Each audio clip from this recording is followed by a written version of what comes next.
గణేశాయ నమః. ఓం నమ శివాయ. అయితే కార్తీక మాసంలో కానీ లేదా మహాశివరాత్రి రోజు కానీ లేదా ప్రతి సోమవారం కానీ మాస శివరాత్రి రోజులు కానీ ఇంట్లో ప్రతి ఒక్కరూ కూడా శివుడికి పూజ చేసుకోవాలి అనుకుంటూ ఉంటారు.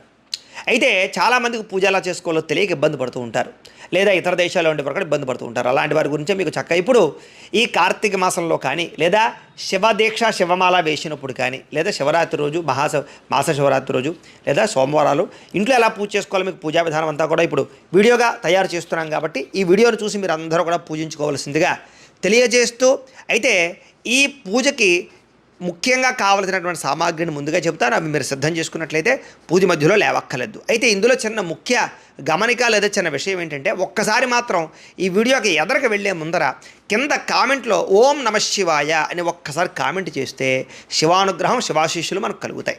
కాబట్టి ఒక్కసారి నా కోసం మీరు